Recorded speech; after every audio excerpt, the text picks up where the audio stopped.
এ যেন প্রবাদের মতোই বাস্তব হয়ে উঠেছে। নির্বাচিত সরকারকে বিদেশি অর্থায়নে চক্রান্তের আন্দোলনে হটিয়ে দখলদার সরকার প্রায় 7 মাস মসনদে বসে আছে। পালেরগোদা ইউনুস নিজেই স্বীকার করেছে সে সরকার চালানোর কিছুই বোঝে না। তার সহকর্মীদের কি বলবে? ফলে যা হবার তাই হয়েছে। দেশে চুরি, ডাকাতি, ছিনতাই, অপহরণ, ধর্ষণ, ভাঙচুর, অগ্নিসংযোগ বেড়েই চলেছে।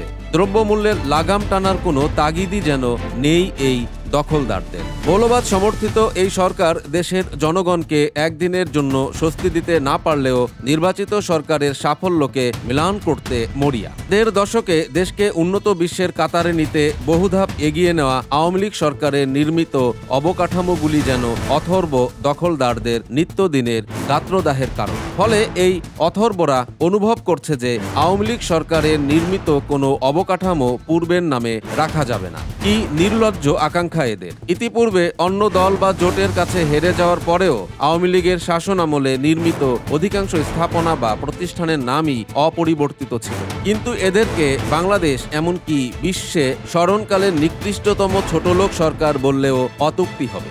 গেল 7 মাসে অসংখ্য জাতীয়, আঞ্চলিক ও ঐতিহাসিক প্রতিষ্ঠানের নাম এরা কেবলমাত্র গায়ের জোরে বদলে ফেলেছে। কোনো নিয়ম কানুন, বিধি বিধান কিংবা জনমতের ধার না ধরে এরা উপর থেকে সিল মারার মতো নাম পাল্টানোর চর্চা শুরু করেছে, যাদের এই রাষ্ট্র বিনির্মাণে ন্যূনতম কোনো অবদান নেই। অব্যাহত এই অপচর্চার ধারাবাহিকতায় সোমবার বঙ্গবন্ধু স্যাটেলাইট 1 এর নাম পরিবর্তন করে বাংলাদেশ স্যাটেলাইট 1 এবং পূর্বাঞ্চলে নির্মাণাধীন শেখ হাসিনা আন্তর্জাতিক ক্রিকেট স্টেডিয়ামের নাম ন্যাশনাল ক্রিকেট গ্রাউন্ড এনসিজি করেছে দখলদার মৌলবাদী সরকার। তবে এই অপচেষ্টার প্রতিক্রিয়া হিসাবে সাধারণ মানুষের মুখে শুধু একটা কথাই শোনা যাচ্ছে, তা হলো পাগলের সুখ মনে মনে।